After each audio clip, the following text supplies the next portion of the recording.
collaborateurs. Du coup, tout ça, je ne l'ai pas regretté. Ça m'a beaucoup aidé. Et par la suite, puisque grâce à ça, j'ai vu la voie, après que j'ai commencé à inscrire dans des masterclass, en plus de parole en public, ça m'a niveau, quoi. Mais bon, association, moi, quoi, pour dire vrai. Benen bi leadership bi mooy foofu aussi naka la demee suñu la joxee commission nga koy jiite yow da ngay jiite un groupe c'est ça un leader aussi c'est quelqu'un qui dirige un groupe qui pilote aussi maanaam soo jiitee commission yaay pilote travail bi yaay départage travail bi tu es responsable de tout yow yaa leen di wax lu ñuy def et tout yow yaay exécuter et là aussi ça va te mettre dans une situation où tu vas te sentir sentir un statut de leader en toi loolu aussi c'est très important du coup voilà benen bi moy relation aussi grâce à l'association j'ai pu acquérir beaucoup de relations machallah relations nga xamanteni parce que relations aussi il faut savoir que les relations sont madame ce n'est pas quelque chose qu'on néglige il y a même un savant qui dit avoir beaucoup de relations c'est mieux d'être riche. Alors pourquoi? Parce que si tu as beaucoup de relations, par exemple, si tu as un souci, si tu as un besoin, c'est que amna li nga soxla ci benn domaine, fekk am nga relation, amna ki nga xamanteni mën na la ci jappalé, tu vas le contacter facilement mu jappalé la. Nga mat benn souci ci benn domaine aussi, ainsi de suite, nga contacter kenen. Vous voyez, ça veut dire que les relations vont apporter beaucoup d'opportunités et ça aussi j'ai pu l'obtenir grâce à l'association. Voilà. Je vous encourage à intégrer des associations comme les semaines à pour Ambi. Mais voilà, ligne aussi, je fais tu es un membre bien tu n'investis pas ton temps dans l'association. Je ne te garantis pas que tu pourras acquérir toutes ces compétences-là. Voilà, mais si vous faites le contrat, Inch'Allah, sur le diaré fofu, peut-être même acquérir d'autres compétences différentes de celles que j'ai citées ici. Alors, maintenant,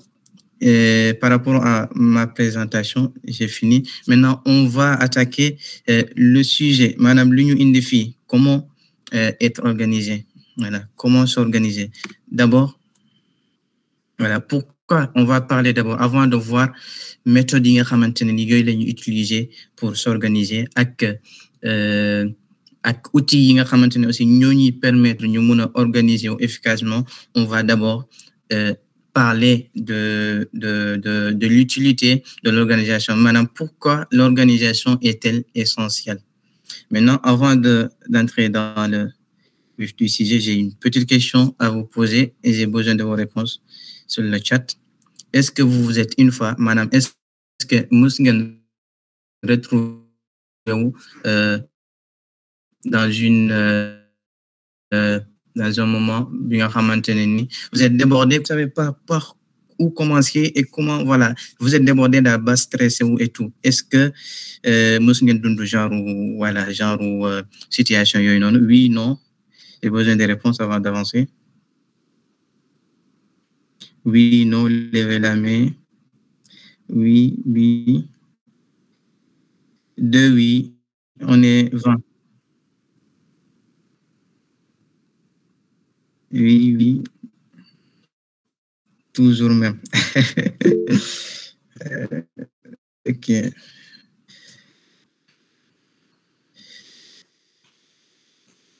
D'accord. En tout cas, je considère que kon ñi nga xamantene nenañ bon répondre ñu donc ñom ça veut dire que musuñu am problème bobu non. Machallah yéen ay jàmbaange yéen a war a def kon kii bi webinaire bi quoi parce que moi sincèrement je l'ai vécu à plusieurs reprises aussi hein. Je l'ai vécu et ce que j'ai compris li ma comprendre ci loolu noonu mooy ginnaaw bu ma dundee loolu noonu situation boobu et après avoir bi ma génne situation boobu li ma comprendre mooy l'organisation n'est pas une option mais une nécessité. Madame, être organisé, mettre en place des plans pour planifier tes tâches, tout ça, organiser de manière générale. waroo ko def une option li nga xamanteni dang ko wara choisir ba xam bon da nga wara wax ni bon mën naa ko def wala ma bañ ko def non c'est pas un choix fekkente ne ni ton objectif c'est d'être productif et d'avancer dans tes projets fekkente ne yow c'est ça ton objectif donc voilà warul nekk option da nga ko wara jàpp ni ba da nga wara jàpp ni loolu mënul ñàkk foog nga def ko bu ko jàppee aussi un fardeau mooy li nga xamanteni ni parce que am na ñu bari ñu jàpp ni li ngay mettre en place pour organiser et tout ça dañu naan lii dafa soof quoi dafa may sonal lii protocole yi yëpp c'est gênant alors que c'est pas le cas soo amee perception boobu noonu dalay gêner mais waroo am perception boobu noonu perception boobu dañu war a dindi d'abord suñu bopp maanaam être organisé c'est pas du benn fardeau du benn warul nekk benn option aussi ça doit être une nécessité si vous voulez bien sûr avancer et accomplir vos objectifs. Alors, et généralement, bon, une autre question aussi, bon, bien que donne pour, bon, la réponse ça sera pas oui ou non. La question est, généralement, si vous, bon, quels sont les défis, madame, il y a un défi, il y a madame, chacun organisé ou généralement, comment dirais-je, il y a une conséquence là, am quoi, ba xam c'est ñàkk organisé bon, comment dirais-je, qu'est-ce que ça va provoquer après? Par exemple, si vous n'êtes pas organisé, ça veut dire que vous allez négliger dina am tâche yu bari nga xamanteni da ngeen koy fomm wala da ngeen di procrastiner wala quoi? Est-ce que vous avez une réponse? Madame, le manque d'organisation, qu'est-ce que ça provoque en vous? Le découragement total, je me décourage, tout devient nul. Ok. Inch'Allah. Ok. D'accord. Généralement, nekk si lu bari te dara du dox. Effectivement. Moo tax organiser bu baax. Ok. Maintenant, on va se perdre, effectivement. D'accord. Maintenant, on va voir généralement les défis que ceux qui ne s'organisent pas vont faire face. Madame, défis nga xamanteni ñi nga xamanteni duñu organiser défis yi rencontrer souvent généralement bon am na nga xamanteni aussi ça concerne les membres quoi ñi nga xamanteni sont dans l'association. Généralement ñi nga xamanteni ne sont pas organisés, ils font face à ces défis-là. Premièrement, surcharge si naka parce que si tu n'es pas organisé, c'est normalement chaque jour da ngay am ay tâches yi day yokku rek. Là on est d'accord day yokku rek tay da ngay xëy ni am benn nouvelle tâche bu ñëw bi nga war a def beneen aussi ñëwaat fekk loolu yëpp planifié woo ko léegi soo ni ngay demee muy gën di yàgg après loolu dafay bari c'est évident n'est-ce pas dafay bari loolu nag mooy créer surcharge bi maanaam da ngay surchargé wu da ngay li nga war a def dafay bari lool beneen bi manque d'organisation lu muy créer mooy la procrastination ci naka la procrastination alhamdulillah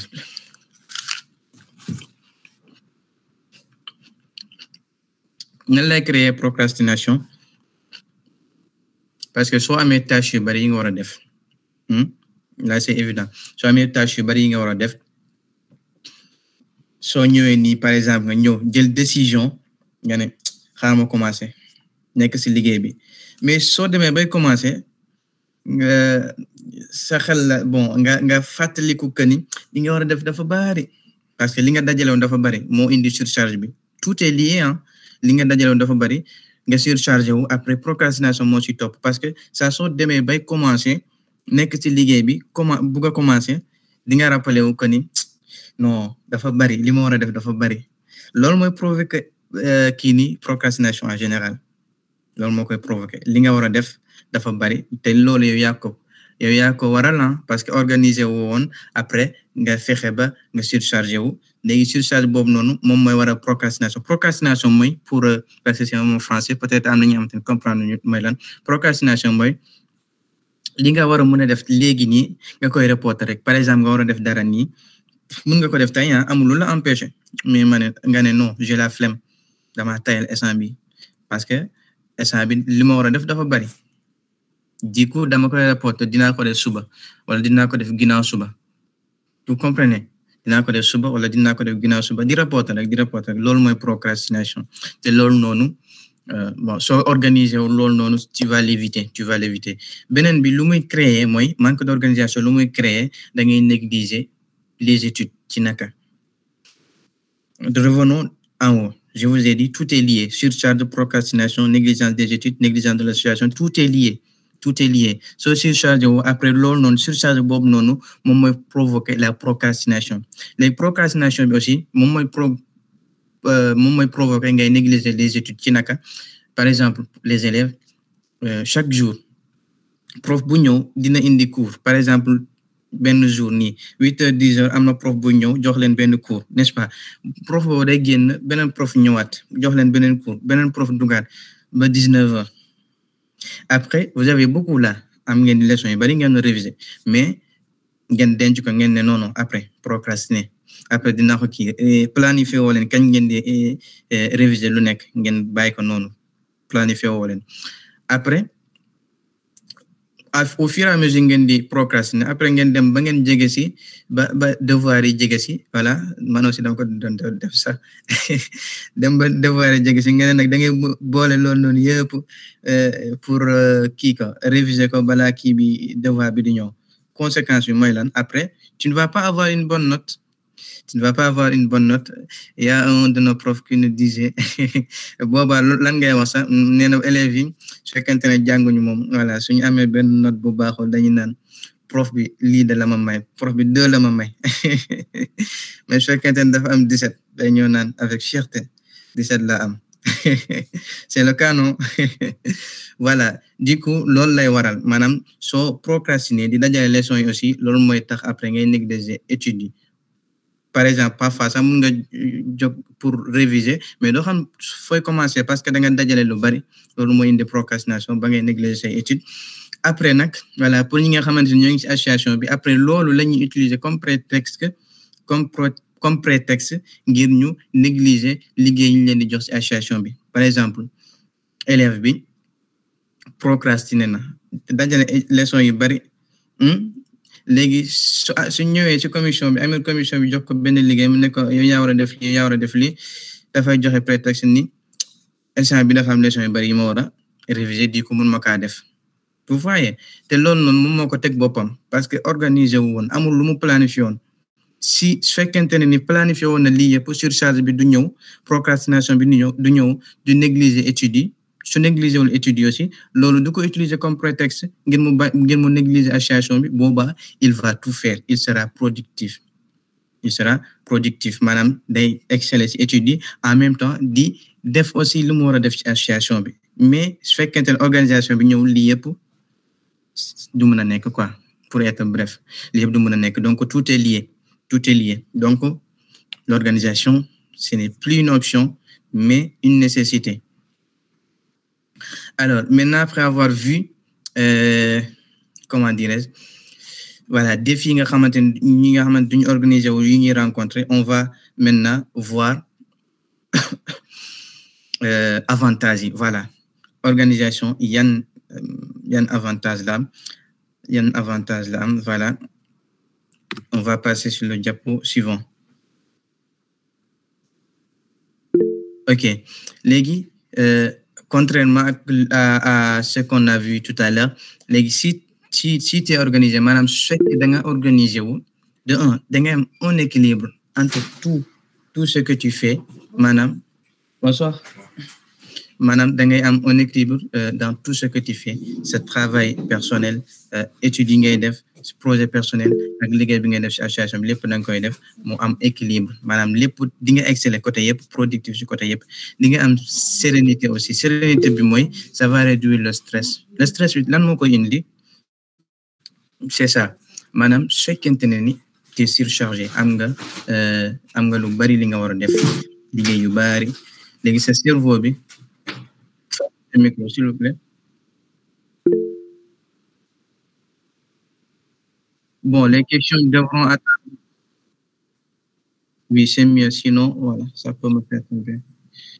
Voilà, bon, ma pare si diapo bi, Inch'Allah. Ok, merci.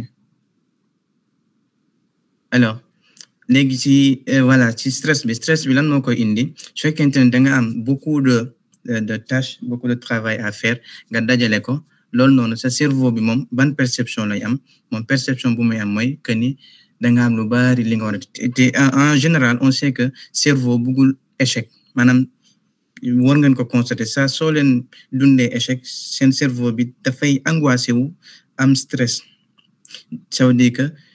su fekkente ne da ngeen surchargé wu aussi si dafay am signal buy dem ci seen cerveau bi wax ko que ni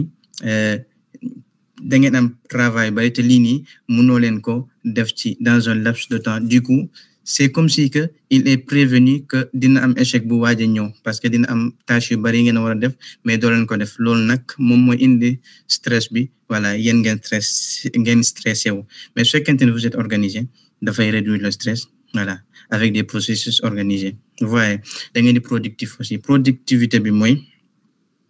su fekkente ne tu n'es pas organisé woo nga am tâche yu bari yi nga war a def par exemple nga ñëw tàmbali tâche bii nii dama war a def lii ma commencé ko ma dem ba ci biir ma fàttaliku ko ni non am na leneen li ma fàtte woon li ma war a def am na li ma fàtte nga bàyyi li nga commencé woon dem ci loolu noonu nga commencé waat loolu nga dem ba ci biir fàttaliku ko ni am na leneen aussi li nga fàtte woon quoi nga bàyyi waat loolu demaat ci loolu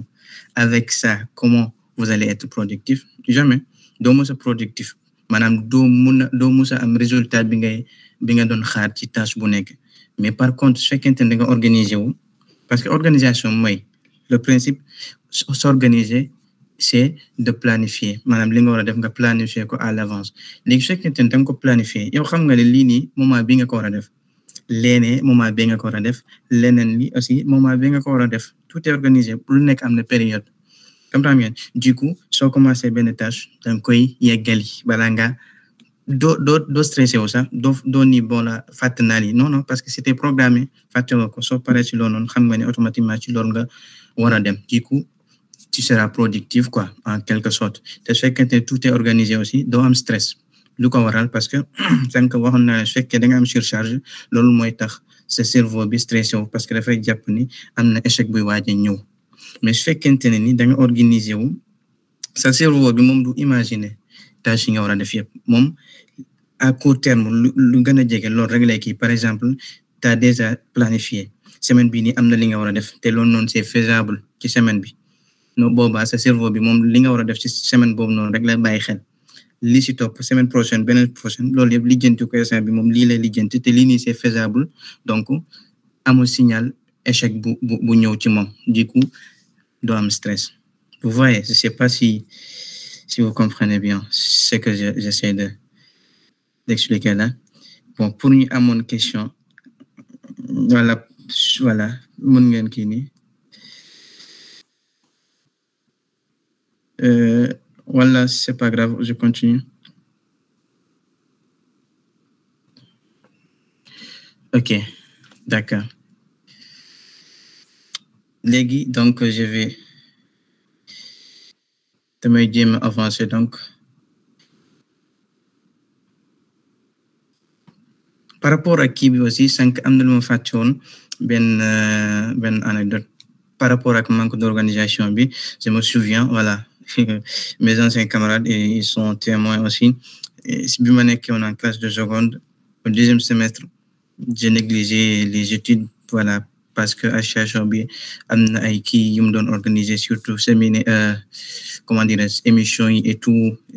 beaucoup des activités daan na tax man doon négliger kii bi voilà bah après ça on m'avait amené on convoqué à la direction parce que sama note yi dafa commencé woon di baisser parce que lu ko waraloon parce que je n'étais pas organisé je n'étais pas organisé au moins équilibre aussi entre études et kii bi dama négligé études ma concentré aussi sur mes projets personnels ak kii bi kii association bi après loolu moo ko waral mais après nag bu ma commencé découvrir des outils d'organisation devinez quoi bu ma nekkee première te premier S1 aussi laa doon def bu ma nekkee première maa ngi nekkoon ci 5 associations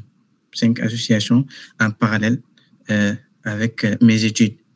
5 associations avec mes projets personnels mais j'arrivais à gérer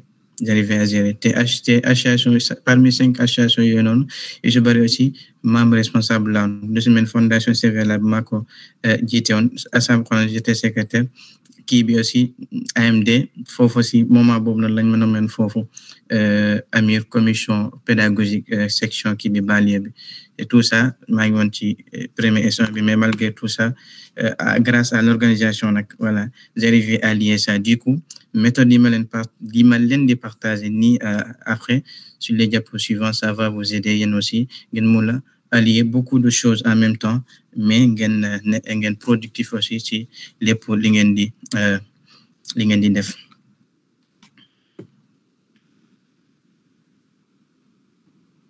alors léegi dañuy ñëw ci méthode yi y en a beaucoup nag méthodes et outils d'organisation stratégie de gestion du temps parce que suñu waxee nag organisation c'est ça il faut savoir gérer son temps léegi on va voir am na beaucoup nag mais on va voir que 5 oui que 5 inchallah premièrement se fixer des objectifs clairs deuxièmement planifier à l'avance troisièmement organiser par semaine quatrièmement éviter les distractions alhamdulillah et cinquièmement appliquer la technique Pomodoro on va voir ce que c'est inchallah la technique de Pomodoro bien une technique bu efficace là c'est une technique très efficace ça bon j'avais oublié à la fin am na benn bonus bi ma leen di partager inchallah donc restez jusqu'à la fin bonus bu voilà qui est très intéressant alors maintenant on va attaquer la première stratégie maanaam se fixer des objectifs clairs le principe est simple lépp li nga war a def lépp li nga war a mën a def tu dois avoir des objectifs soit un objectif doo mën a bon c'est un peu illogique ça nga bëgg a exceller si nga bëgg a avancer fekk amoo objectif c'est un peu contradictoire quoi c'est un peu contradictoire maanaam lépp li nga bëgg a def da nga war a fixer d'abord des objectifs par exemple si tu veux exceller dans beaucoup de domaines je prends un exemple études je veux exceller dans les études je veux exceller ci sama projet personnel wala ci association bi aussi li ma war a def foofu noonu voilà ma exceller si t'as par exemple 3 objectifs des objectifs dans 3 domaines études par exemple si je suis en classe de terminale dama bëgg a am une mention très bien ou mention bien loolu c'est un objectif mais su fekkee fixé woo ko moom doo mettre en place des stratégies qui te permettront de l'atteindre n'est-ce pas projet personnel aussi par exemple nga ne je veux être musclé voilà après voilà stratégie mooy tu vas aller à la salle nga planifier après comment voilà association bi aussi voilà su fekkee am na ay domaines yi nga xamante ne ni mën nga ko par exemple si tu es bon en communication ou bien am nga ay compétences pour former les membres si yenn domaine nga ne bon j'ai comme objectif participer à la formation des membres sur telle et telle chose par exemple su fekkee côté diine ji la commission formation prédication nga ne j'ai comme objectif ma participer ci membre yi ñuy former membre yi formation prédication di former ma participer ci joxe ci sama expérience quoi voilà tout ça c'est des objectifs mais tant que on n'a pas des objectifs on ne va pas apporter grand chose quoi duñu apporter beaucoup de choses léegi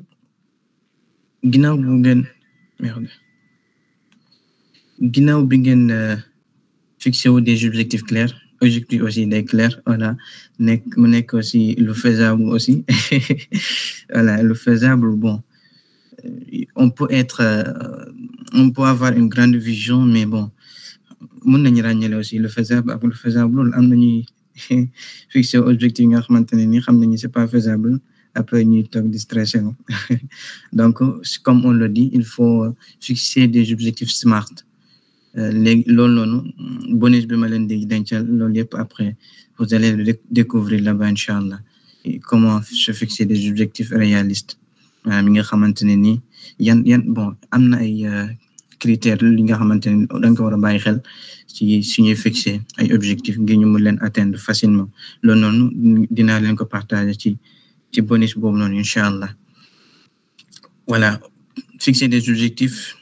aussi ça revient à définir des priorités maanaam su leen fixer seen objectif da ngeen war a prioriser aussi seen objectif yi parce que par exemple mën nga am ci année bii nii 2025 beaucoup d'objectifs mais objectif yi normalement da nga ko war a prioriser nga ne bii moo gën a prioritaire après bii moo ci topp dafa war a am benn ordre de priorité pour nga xam fan ngay gën a mën a concentrer wu donc loolu c'est primordial soo fixer objectif parce que soo fixer objectif ça sera en vrac comme ça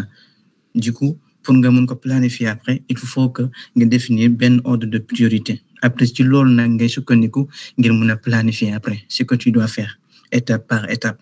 vous avez compris léegi ñu dem ci deuxième bi planifier ginnaaw bu nga fixer ses objectifs da nga war a planifier à l'avance c'est ça l'organisation il faut planifier maanaam li nga war a def waroo xaar ba mu jot nga ne da nga koy def non mais da nga koy planifier à l'avance nga ne lii moment bi laa ko war a def lii moment bi laa ko war a def lii moment bi laa ko war a def tout doit être programmé avant le jour J sinon da ngay surcharger wu après nga stressé wu nga procrastiner négliger tes études négliger association bi pour bañ loolu nag donc ginnaaw bi ngeen fixé wu seen objectif après lii moo ci war a topp non seen objectif ngeen fixé ko ngeen prioriser ngeen def benn ordre de priorité après ngeen planification bi mooy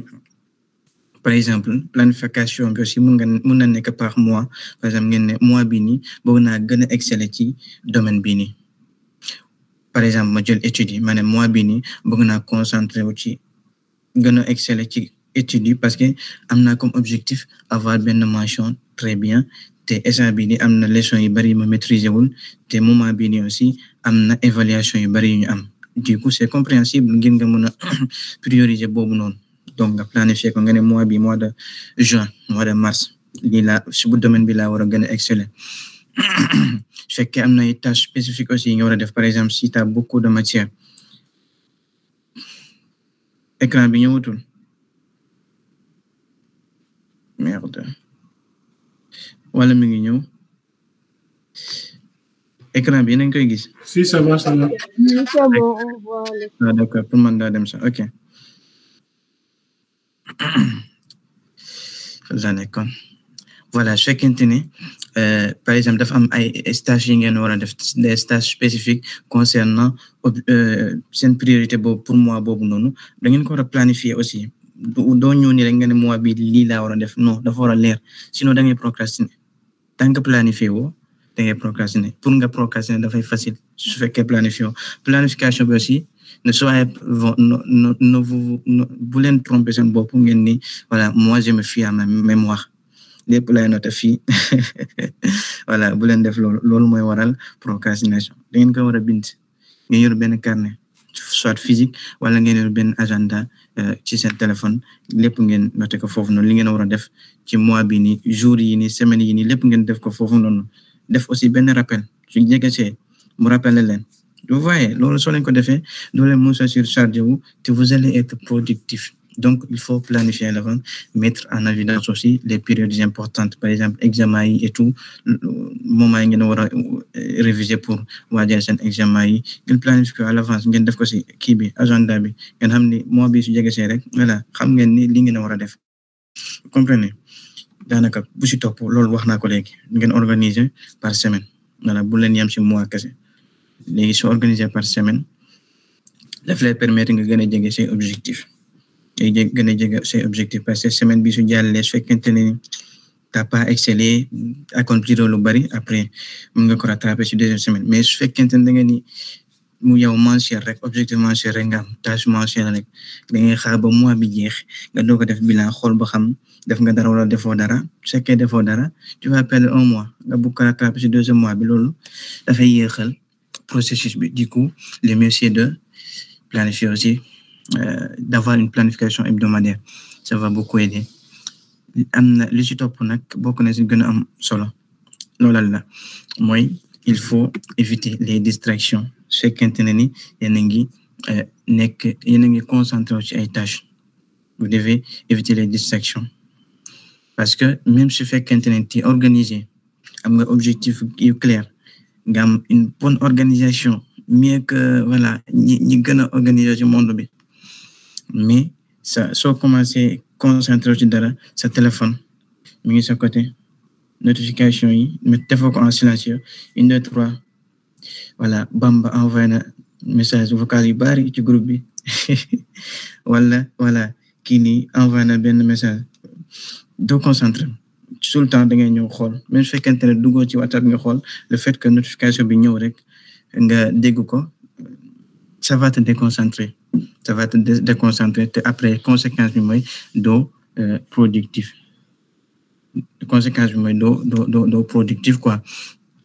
te loolu noonu j'ai un outil à vous partager pour me permettre leen moment bi ngeen di concentrer bi ngeen nekk ci benn tâche ngeen bañ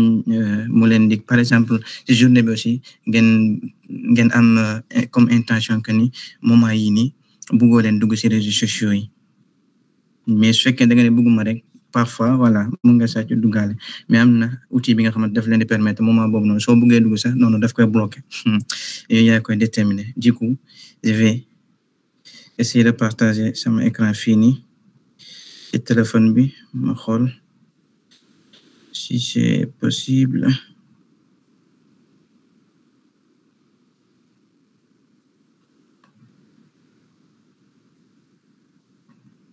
Yéen a ngi gis sama écran def la ma signe Idriss waaw ñu ngi koy gis téléphone bi mi ngi feeñ waaw ñu ngi koy gis ok ça marche léegi application mooy bi nekk ci jàppo bi sànq Opal la tudd mooy bii nii bi gis ngeen ko mën nga fay sa kii bi gis ngeen application bi Opal la tudd OPAL ñu ngi ko télécharger doo leen ko télécharger si vous n'avez pas ay taal micro bi mën na fay moom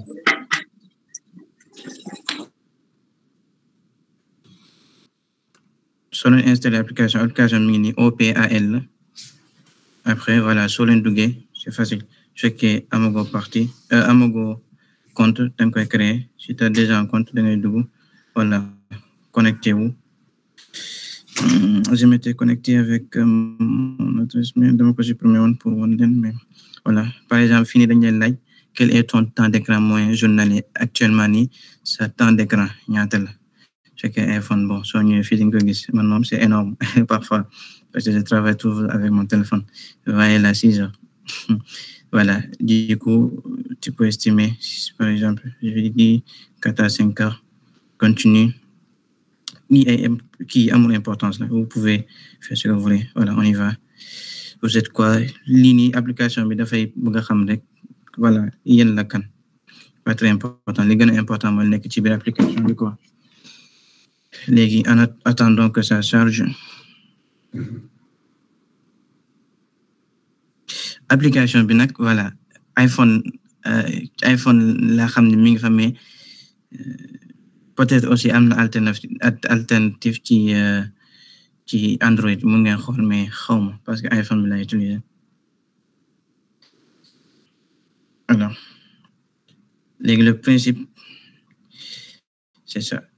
autoriser Face ID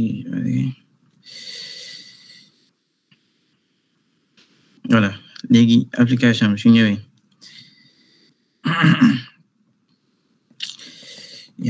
le début nag c'est comme ça balaa nga àgg fale c'est un peu compliqué là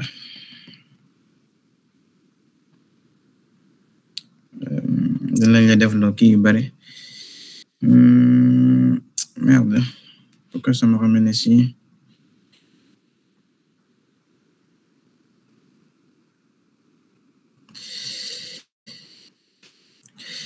ça refuse dindoon naa sama compte ngir won leen rek mais mi ngi bañ bu war ma kon dindi kon légui donc puisque ça refuse là légui soo leen ubbee compte après bon dinaa xool ni ma leen di defaree tuto je sais pas comment nag peut-être sama chaîne WhatsApp bi parce que j'ai une chaîne après je vous partagerai le lien après dinaa def benn tuto foofu noonu application bi ñu koy utiliser ma expliquer leen ko ngeen mën ko utiliser inchallah parce que là bëggoon naa def kii bi wan leen ko mais ça refuse quoi légui ñu avancer ñu dem ci point bu ci topp par rapport aux stratégies appliquer la technique Pomodoro mooy c'est une technique bi nga xamante ne c'est démontré des scientifiques l'ont approuvé aussi maanaam pour nga mën a concentrer wu il y a une technique très efficace moi je l'utilise souvent lii benn application là aussi mu ngeen ko télécharger Focus To Do la tudd je pense que am na même ci Android mais iPhone aussi moom am na ko puisque moom laa utiliser mu ngeen ko xool aussi ci Android léegi technique bi daf lay permettre par exemple imaginons yaa ngi war a réviser benn leçon da ngay ñëw dugg je refais un partage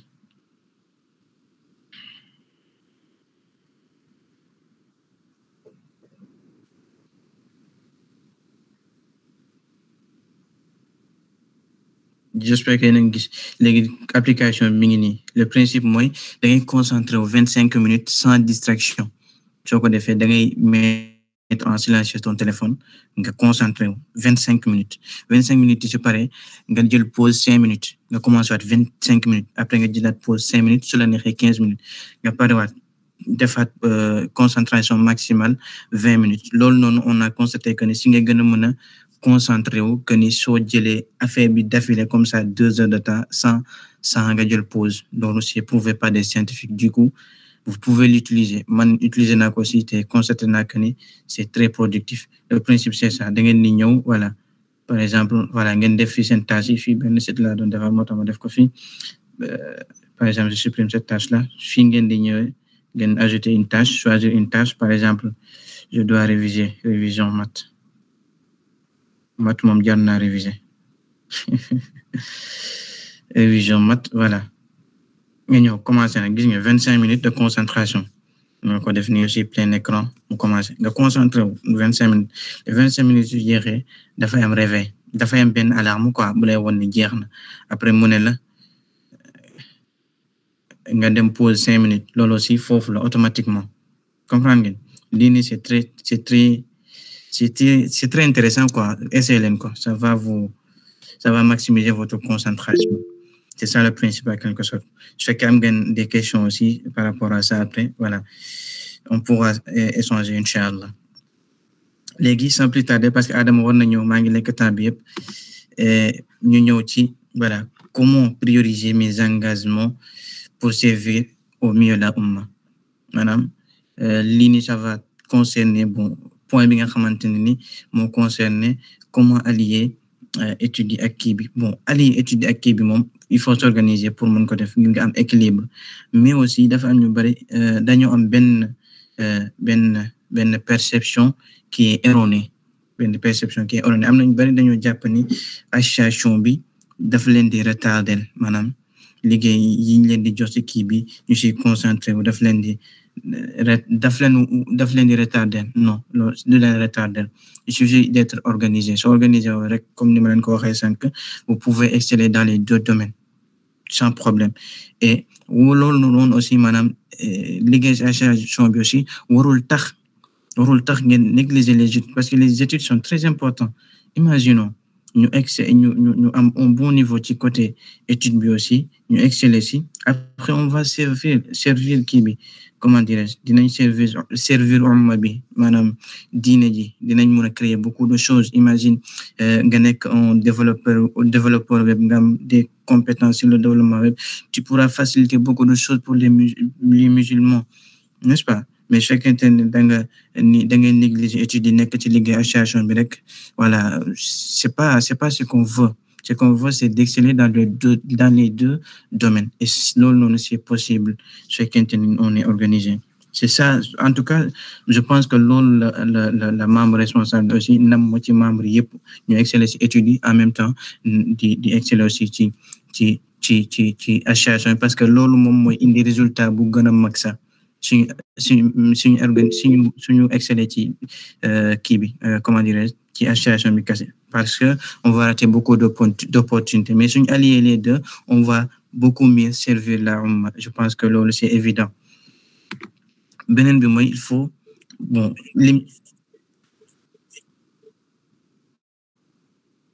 ok d'accord léegi sa téléphone nga partagé ba léegi. ah sa téléphone nga partagé ba léegi de. ah désolé hein léegi nag sànq fii laa nekkoon comment prioriser mes engagements pour servir au mieux la umma prioriser se concentrer sur l'excellence pour un meilleur service à la umma etc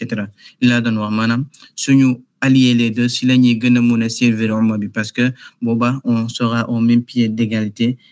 que ñi nga xamante ne nekkuñ ci association yi mais ci étude kese lañ concentré wu vous comprenez j'espère c'est ça l'objectif quoi ñu exceller dans les deux domaines booba la ñu am un objectif qui est beaucoup plus grand léegi ñu dem ci bu ci topp stratégie pour éviter l'épuisement pour nga bañ a épuiser mooy nga sonn carrément bañ a mën a defati dara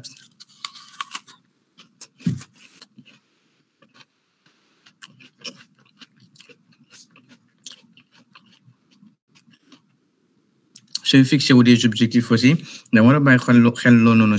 on n'est pas des robots dañoo war a fixer des objectifs qui sont faisables maanaam li nga war a planifier par semaine da nga war a xam ni lii yow ak sa situation mun nga ko war nga ko mën a def ci semaine bi nii mais doo ñëw indi tâche yu bari bu ko planifier ci benn semaine loolu noonu après daf lay surcharger loo rek maanaam da ngay jàpp ni t'es organisé alors que tu n'es pas organisé voilà da ngay jàpp ni t'es organisé alors que ngay gën a rey sa bopp parce que surcharge bi la ñuy bañ ci organisation da nga war a def lu faisable planifier lu faisable du coup tu dois fixer des limites sinon da ngay épuisé wu après stressé wu loolu yëpp ñëwaat booba yow ak ki organisé wu yéen nekk au même pied d'égalité vous devez écouter votre corps aussi parfois mun nga planifier dara jamono jii nii moment bi nga koy planifier fekk tu es en bonne santé tu es en bonne humeur comme ça xam nga ni lii war nga ko mën a def mais parfois on le sait mun nga jékki saa rek tu te sens pas bien après tu dois écouter ton corps si tu te sens pas bien tu peux allez j'ai une question. D'accord ok Je pense que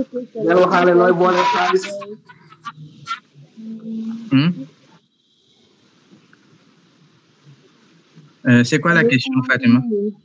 Vous m'entendez, non? Oui. J'ai constaté que l'application est payante. Non, c'est pas payant. Moi, je l'utilise. Am na version premium, mais tu n'es pas obligé. Moi, on me demande de payer pour... Am na benn plus ci kaw xamu fois boobu ngay bos rek nga génn tu n'es pas obligé man je l'utilise mais je ne paye rien maanaam soo ko utiliser daf lay jox yeneen fonctionnalité quoi. Ok. Mais c'est pas payant. Oui.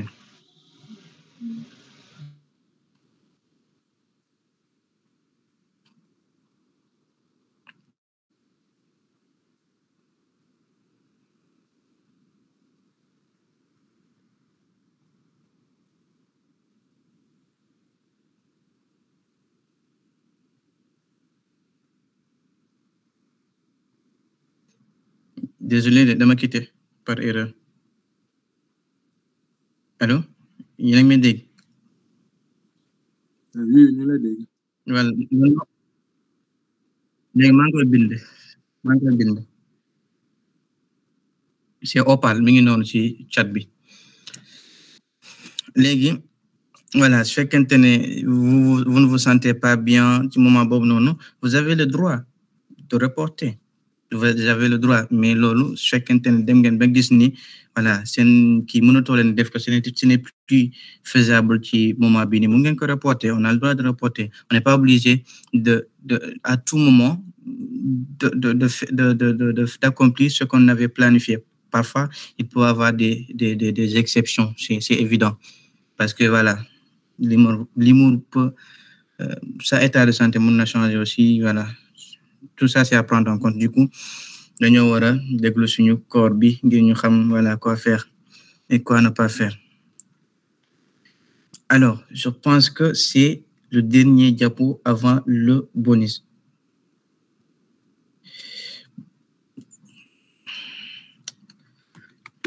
Alors, trouver un équilibre durable, jusqu'à maintenant on est là.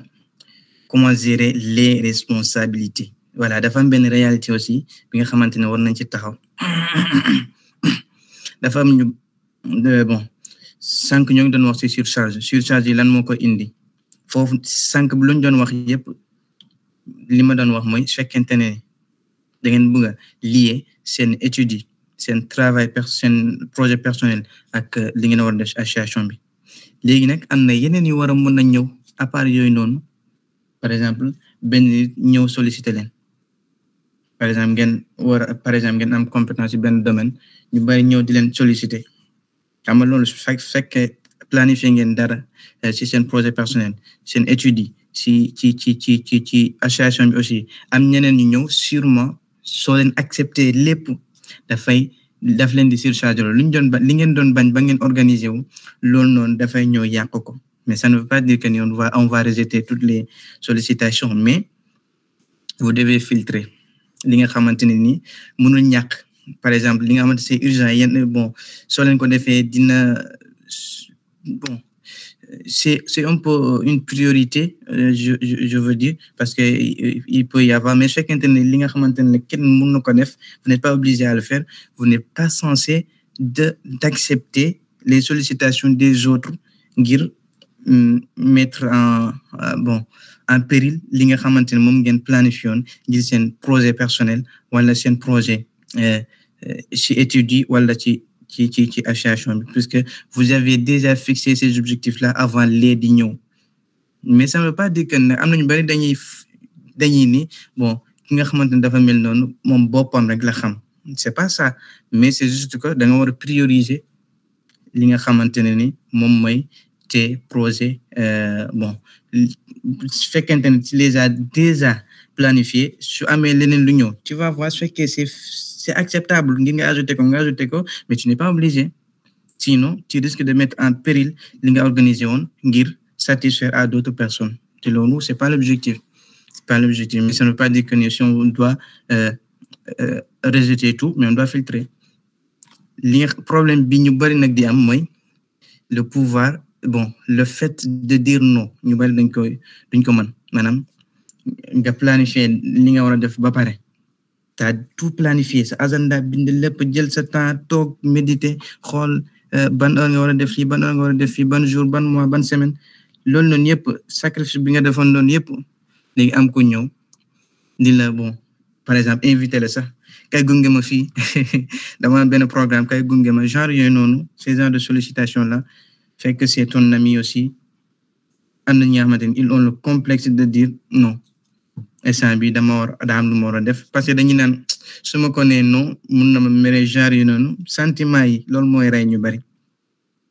vous ne devez pas avoir le complexe de dire non si c'est nécessaire mais su fekkente ne ni toujours vous acceptez toutes les sollicitations képp ku ñëw vous êtes disponible de un votre crédibilité va diminuer loolu c'est sûr parce qu'on va dire kii moom il est disponible tout le temps comme si qu'il n'a rien à faire vous voyez beneen bi mooy da ngeen di mettre en péril mooy li ngeen programme lépp doo leen mës a mën a organiser wu seen temps yéen a ko war a da ngeen a war a am un contrôle total de votre temps da nga war a contrôler sa temps de manière da nga ko war a contrôler daal amul ko war a ñëw comme nu mu ko neexee mu perturber sa temps ni nga ko war a organiser da nga war a fexe nga respecter ko noonu mais nga bañ a bàyyi nit ñi di ñëw di ko perturber tout le temps nga koy accepter noonu non su fekkente ne da ngeen di def loolu seen organisation du mës a baax doo leen mës a accomplir li nga xamante ne ni moom ngeen bëgg a accomplir léegi par rapport ak outils yu leen di permettre ngeen planifier alhamdulillah rabbil alamin ngeen planifier seen tâche yi amna man outil bi may utiliser moy Google Sheet mais bobu bon ñu bari surtout ñi nga xamantene maîtriser wuñ Excel dinañ naan dafa compliqué mais moi je préfère ça parce que foofu noonu j'ai le contrôle total mun naa ko personnaliser selon mes besoins ni may organiser tout même sama gestion financière foofu laa koy gérer tout mais nag c'est un peu compliqué parce que voilà yow yaa def lépp da ngay ñëw ci page JS nga def lépp mais pour vous faciliter la tâche am na benn application bi nga xamante ne tout est fait da ngeen di ñëw rek dugal planifier mu jeex après ngeen ñëw xool seen planification nu mu demee boobu aussi c'est un autre outil je pense que c'est le dernier outil avant le bonus je vais l'écrire bon je vais partager encore l'écran ma wan leen l'outil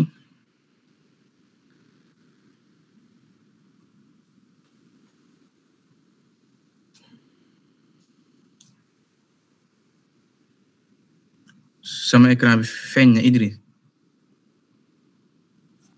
waaw ok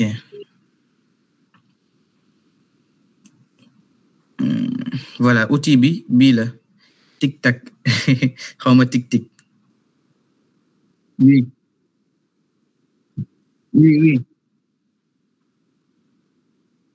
oui non Adama bon dafa am lu muy régler moom ma kii tuuti mu ñëw quoi waaw moom moo ne ma kii tuuti daam lu muy régler quoi mi ngi ñëw lii mooy dernier outil bi man pare na Adama lay xaarale quoi daam lu muy régler pare na ok léegi outil bi bii la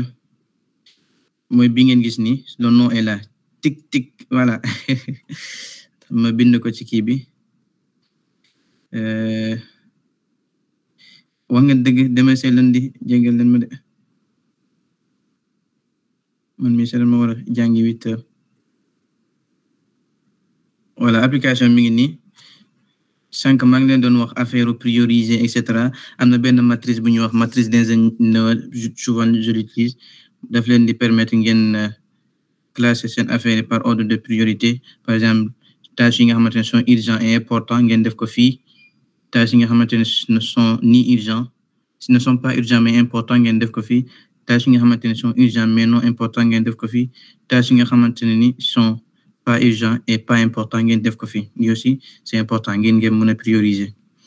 bii nii voilà bii nii benn agenda la bi intégré bi aussi da ngay ñëw voilà li nga war a def par exemple su fekkee fii nii par exemple supposons que ni da nga war a def sport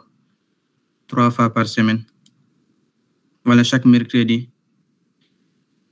mën nga planifier lépp fekkente ne par exemple aussi da nga war a révision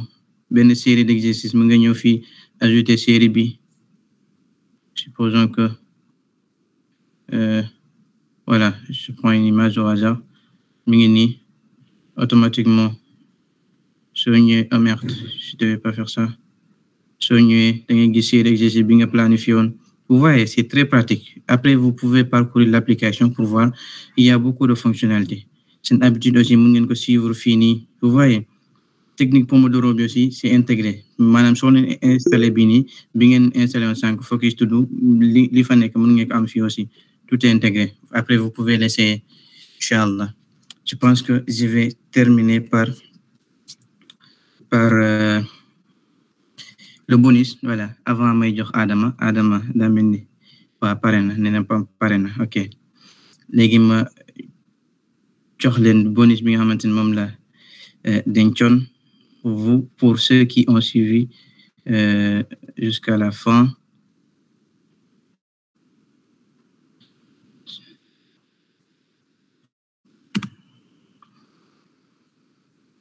Voici le bonus. Le bonus c'est un ebook. Ebook bi dam ben ebook bi ma bind mais je ne l'ai pas encore partagé publiquement. Donc ça veut dire que je vais le partager. OK.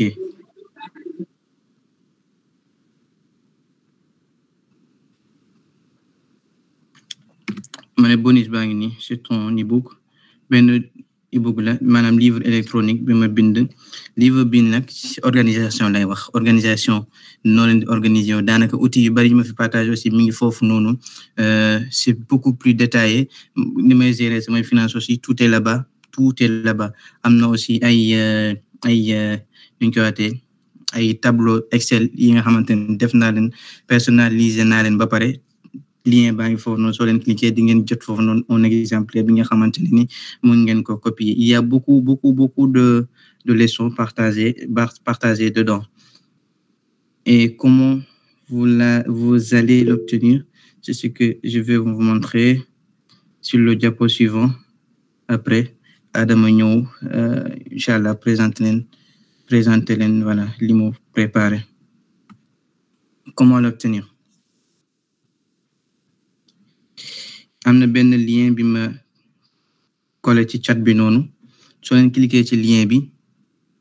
wala su fekkente ne mënoo leen ko cliquer directement. Voilà, c'est cliquable ça, mais chaque vous n'arrivez pas à le cliquer, vous ngeen ko coller, ngeen copier ko ci une barre de navigation. Après am na benn formulaire bi ngeen war a remplir. Voilà, soo leen remplir le formulaire bi automatiquement da ngeen di recevoir livre bi ngeen télécharger ko après ngeen lire ko à votre rythme quoi, inchallah. Et j'ai une question avant d'aller. Est-ce que li nga xamantene moom ngeen xaaroon ci kii bi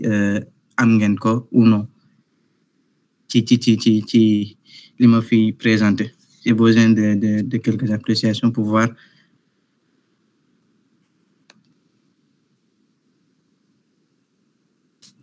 Ok. En tout cas, merci infiniment de votre attention, puisque voilà, j'ai pris beaucoup de temps. Je vais maintenant laisser Adam Cissé. Voilà, je vais laisser Adam Cissé. Oui. Alaykoum salam. am na lu des de lu tax waxoo suñ wutkatu xaalis ak seen liggéey si association. loolu ak Adama moo koy wax. Adama loolu la leen di wax nii Adama loolu la leen di présenté. Incha allah organisation bi mooy sama domaine quoi. Ok. Barakallahu fikum jazakumullah khairan. Léegi lien kii bi mi ngi ci chat bi mun ngeen ko copier. Bon message yi ñoo ngi bari mun ngeen ko copier balaa message yi di gën a bari. Wala ngeen cliquer remplir formulaire bi ngeen jot ko léegi voilà inchallah. Ok, je vous remercie encore une fois. Jazakumullah khairan. Wassalamu alaikum wa rahmatullahi wa barakatuh.